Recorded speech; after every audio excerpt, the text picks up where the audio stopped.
श्री शिवाय नमस्तुभयम। दोस्तों, जैसा कि आप सभी लोग जानते हैं कि 13 जुलाई 2026 आषाढ़ मास महीने में पड़ने वाली सोमवार चतुर्दशी तिथि और आषाढ़ महीने की सोमवार व्रत है और हमारे हिंदू धर्म में इसका बहुत ही बड़ा और विशेष महत्व होता है। अगर कभी भी मौका लग जाए और आषाढ़ मास का चतुर्दशी तिथि सोमवार के दिन पा जाए तो आप लोगों को सिर्फ और सिर्फ तुलसी की सूखी लकड़ी वाला उपाय तो अवश्य ही करना चाहिए। इन दोनों का संयोग बहुत ही कम आता है। इसी के साथ में गुरुजी ने अपनी शिव पुराण कथा में बताया है कि इस दिन आपको तुलसी की सूखी लकड़ी वाला उपाय तो आपको अवश्य ही करना चाहिए, क्योंकि ऐसा दिन पूरे साल में सिर्फ एक ही बार आता है। और दोस्तों, आप सभी लोग जानते हो कि सोमवार चतुर्दशी तिथि का अगर सबसे बड़ा कोई उपाय है तो वह तुलसी की लकड़ी वाला उपाय है। तो दोस्तों, सोमवार चतुर्दशी तिथि के दिन आप लोगों को इस तुलसी की सूखी लकड़ी वाला उपाय को जरूर करना है। बहुत सारे लोग होंगे जिन लोगों ने इस उपाय को ना किया हो, मतलब पूरा साल निकल गया, उन्होंने किसी भी दिन इस तुलसी की सूखी लकड़ी वाला उपाय को न किया हो। पर दोस्तों, आपके पास एक आखिरी मौका बचा हुआ है, जो कि सोमवार चतुर्दशी तिथि के दिन है। इस दिन आप लोगों को इस वाले उपाय को जरूर कर लेना है। भले ही आपने पूरे महीने भर इस उपाय को ना किया हो, पर अगर आपने इस आषाढ़ महीने के सोमवार चतुर्दशी तिथि के दिन अगर इस वाले उपाय को कर लिया तो आपको इस उपाय को करने का वह फल मिलेगा जिसकी आपने कभी कल्पना भी नहीं करी होगी। इसीलिए आप लोग इस वाले उपाय को एक बार जरूर कर लेना है, ताकि आप लोगों के हाथ से यह मौका ना जा सके और आप इस उपाय को का फल मिलेगा। दोस्तों, यह उपाय पंडित जी ने अपनी अभी की ही श्री शिव महापुराण की कथा में बताया है, जिस उपाय को आज हम आपको बहुत अच्छे से समझाने वाले हैं। इस वीडियो को देखने के बाद उपाय को समझने के लिए आपको कोई और वीडियो को देखने की जरूरत नहीं पड़ेगी। तो चलिए दोस्तों, उपाय को शुरू करते हैं। देखिए, ये इस आषाढ़ महीने सोमवार चतुर्दशी तिथि के दिन ये इतना खास होता है, इतना महत्वपूर्ण होता है। देखा गया कभी कभी बड़े बड़े पूजा पाठ अनुष्ठान से जो कि मनोकामना पूर्ण नहीं होते, वहां आषाढ़ महीने के सोमवार चतुर्दशी तिथि के दिन एक छोटे से उपाय करने से ही आपकी मनोकामना पूर्ण हो जाती है। और बहुत सारे लोगों ने इस उपाय को किया भी है, पर उनको इस उपाय को करने का फल भी जरूर मिला है। अगर आप लोग भी पूछी जाए इस उपाय को करना चाहते हैं तो आप इस उपाय को पहले अच्छे से समझ लेना, सुन लेना, उसके बाद करना। इस उपाय का फल जरूर मिलेगा और इस उपाय को कर लेने से आपके घर में चाहे किसी भी प्रकार की दुख और समस्या क्यों ना चल रही हो, आपको उसका कारण भी नहीं पता है कि भाई ये समस्या किस कारण से चल रही है, उसका कुछ भी कारण हो सकता है, जैसे पितृदोष हो सकता है या किसी भी तरह का मंगल दोष भी हो सकता है। तो इस दिन आप लोगों को ये वाला उपाय कर लेना है। ये एक ऐसा उपाय है जिस उपाय को अगर किसी विशेष दिन पर किया जाए तो भाई उस विशेष दिन का जो है तो हमें मिलता ही मिलता है। पर हमने उस दिन पर इस उपाय को किया है तो हमें उससे भी बड़ा फल मिलता है, और फल बहुत जल्दी मिलता है, क्योंकि आप इस उपाय को बहुत ही बड़े और विशेष दिन पर कर रहे हो। तो चलिए अब उपाय के बारे में बात करते हैं, लेकिन उससे पहले आप लोगों को यह जानना आवश्यक है कि आखिर ये उपाय किस समय करना है, किसको करना है और कैसे करना है। तो चलिए हम आगे आपको वीडियो में एक एक करके बता देते हैं। लेकिन अगर आप लोग हमारे चैनल पर पहली बार आए हैं या फिर मेरी आवाज आज पहली बार सुन रहे हैं तो हमारे चैनल को सब्सक्राइब जरूर कर लेना और इस वीडियो को लाइक करके कमेंट बॉक्स में श्री शिवाय नमस्तुभयम ओम नमः शिवाय जरूर टाइप कर देना। तो दोस्तों, इस तुलसी की सूखी लकड़ी वाला उपाय को हमें सोमवार चतुर्दशी तिथि के दिन कैसे करना है, किसको करना है, किस समय करना है और कहां पर करना है, ये सारे सवालों के जवाब आपको इस वीडियो में मिल। और जो ये वीडियो देखेगा भाई, उसको तुलसी की सूखी लकड़ी वाला उपाय जरूर करना चाहिए, क्योंकि इस दिन काला तिल का भी बहुत ही बड़ा और विशेष महत्व होता है। और जब बात आ जाए तुलसी की सूखी लकड़ी वाला उपाय की, तो ये सोने पर सुहागा वाली बात हो जाती है और ये बहुत ही बड़ा उपाय होता है। अब दोस्तों, इस तुलसी की सूखी लकड़ी उपाय को आखिर करना किसको है, सबसे पहले हम लोग वो बात जान लेते हैं। तो देखो, घर की जो बड़ी माताएं बहन होती हैं, उन माताओं बहनों में से कोई भी एक बड़ी माता बहन इस वाले उपाय को कर सकती है। और दोस्तों, अगर आप चाहें तो अपने घर में से सभी सदस्यों को भी इस उपाय को करवा सकते हैं। अगर किसी व्यक्ति की खुद की कोई मनोकामना है, खुद की कोई दुख और परेशानी है जो कि वो अपने लिए ही करना चाहता है इस वाले उपाय को, तो वो खुद अपने लिए भी कर सकता है। बाकी अगर कोई घर में से ऐसा है जो कि अपने पूरे घर परिवार के सुख और शांति के लिए ये वाला उपाय करना चाहता है, तो भाई वो भी कर सकता है, उसमें भी कोई दिक्कत नहीं है। कहने का मतलब ये है कि इस उपाय को हर एक सदस्य भी कर सकता है और पूरे घर परिवार के सदस्य के लिए घर की बड़ी माताओं बहनों में से कोई एक माता बहन भी कर सकती है। माताएं बहनें अगर घर में उपस्थित ना हो या वह ये वाला उपाय ना कर पा रही हो तो फिर घर का कोई बड़ा सदस्य भी इस तुलसी की सूखी लकड़ी वाला उपाय को कर सकता है, चाहे फिर वो पुरुष ही क्यों ना हो, उसमें कोई दिक्कत वाली बात नहीं है। उसके बाद में दोस्तों जो अगला प्रश्न निकल कर आता है वो ये आता है, इस उपाय को लेकर के आखिर इस उपाय को हमें किस समय करना है, सुबह के समय करना है कि शाम के समय करना है। तो देखो इस वाले उपाय को आप लोग सुबह के समय भी कर सकते हो और शाम के समय प्रदोष काल में भी कर सकते हो। अब अगर आप पूछो कि भाई साहब सबसे उत्तम समय कौन सा रहेगा इस तुलसी की सूखी लकड़ी वाला उपाय को करना है का, तो हम बस यही कहेंगे कि इस उपाय को आप सुबह के समय करेंगे तो ज्यादा बेहतर होगा।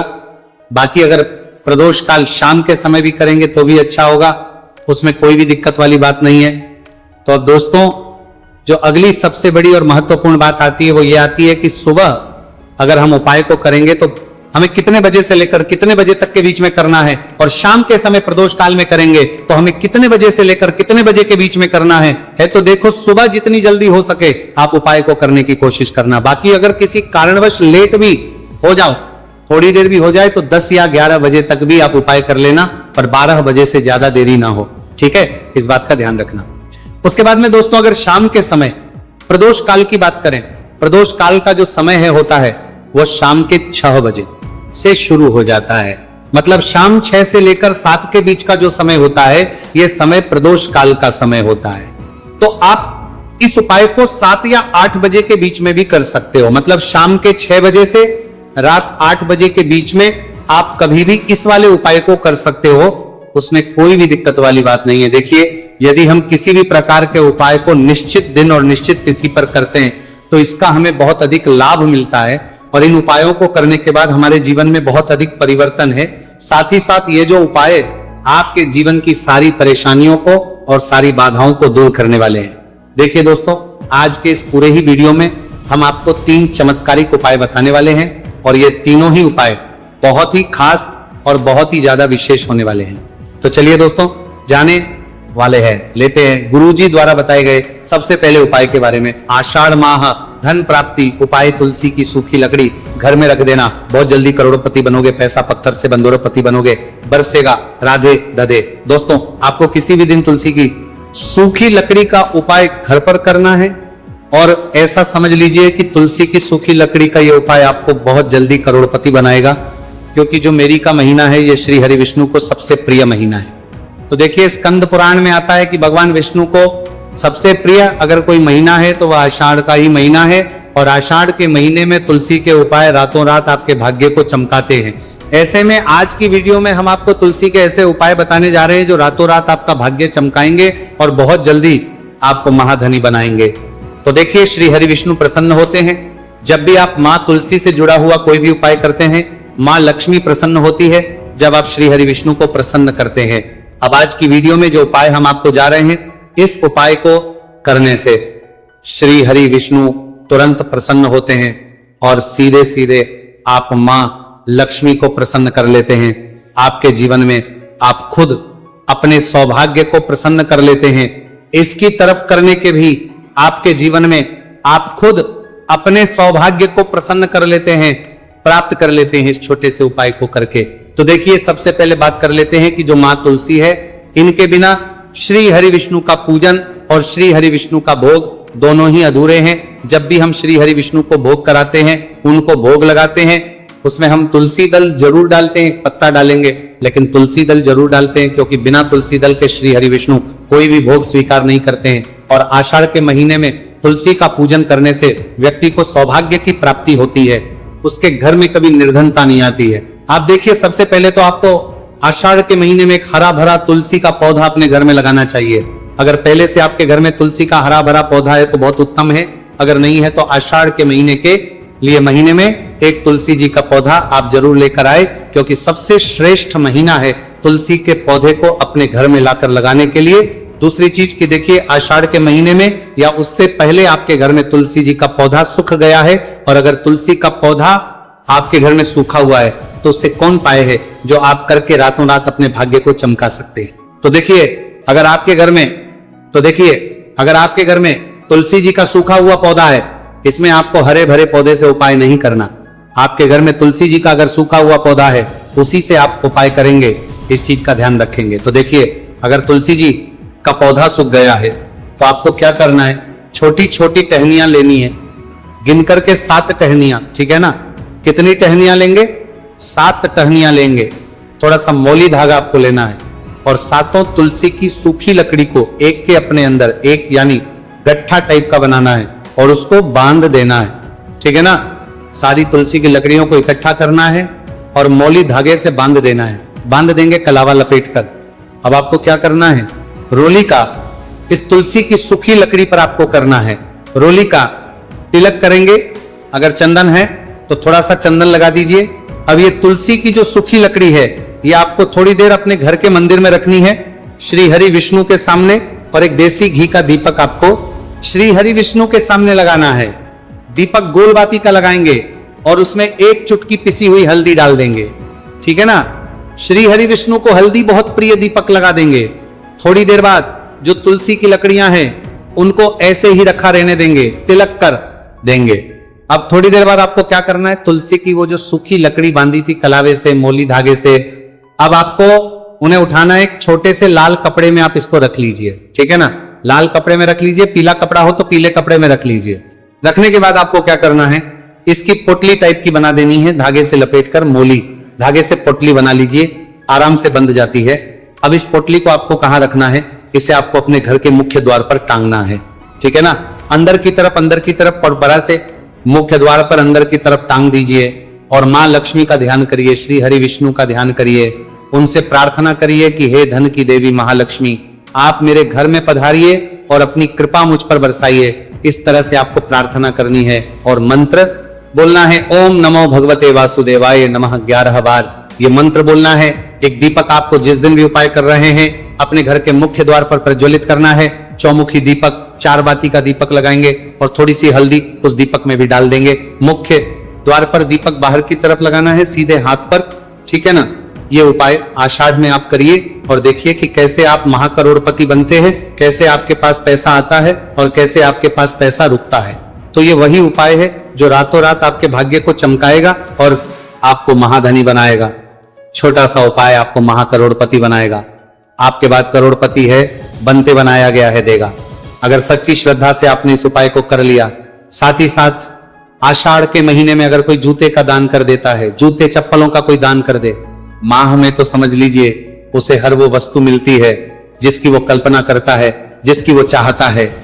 आपने अगर कुछ ऐसा सोचा है कि हाँ मुझे ये वस्तु या मुझे ये चीज मिल जाए, मेरी ये इच्छा पूरी हो जाए, आपकी कोई भी इच्छा अधूरी है, पूरी नहीं हो रही, तो आषाढ़ माह में आप चाहे किसी एक व्यक्ति को दान करें, जूते या चप्पल का दान जरूर करेंगे और फिर देखिए कि आपका भाग्य कैसे आपका साथ देता है और कैसे आप अपने जीवन में आगे बढ़ते चले जाते हैं। तो बहुत अच्छे से उपाय आपको बताया है। अब हम बात करते हैं दूसरे विशेष उपाय की। देखिए, ये उपाय भी तुलसी जी के पौधे के वहां पर करना है।